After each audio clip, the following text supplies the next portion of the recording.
At bumaba sa kanya ang Espiritu Santo sa anyong kalapati.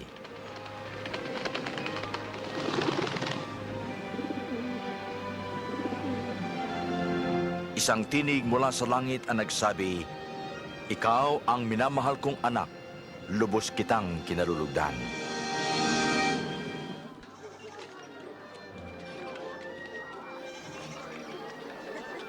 At umuwi si Jesus sa Nazaret, kung saan siya lumaki.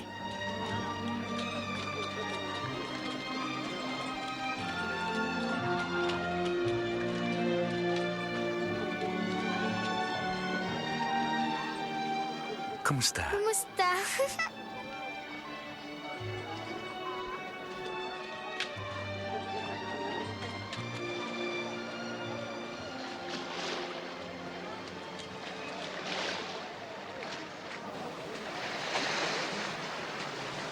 Sumaiyo ang kapayapaan. Sa inyo rin.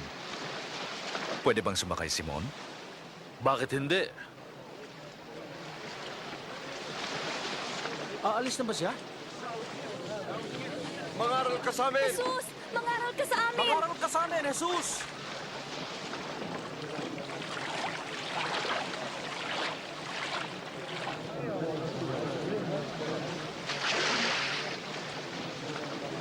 Minsan, may mga pumasok sa templo para manalangin.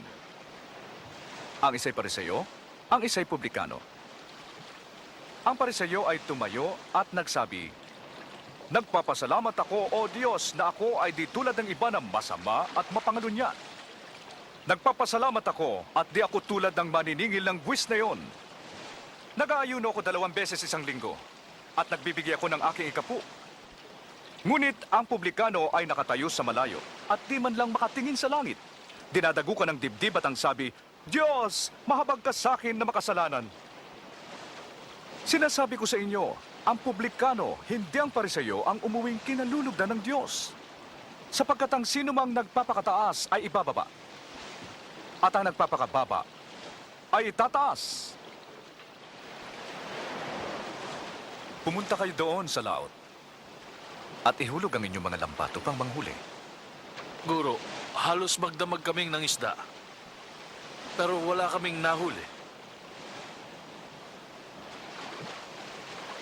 Ngunit dahil sinabi ninyo, susundin ko yung pinagagawa ninyo.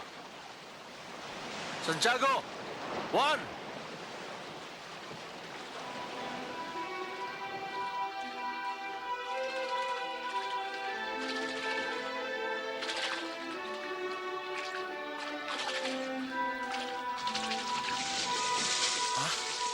Ang daming isda nito.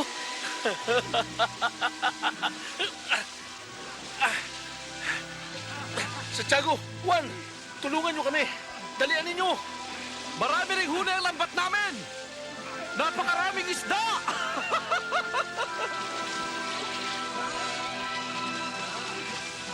Di ba't napakaraming isda? Sige. Sige pa.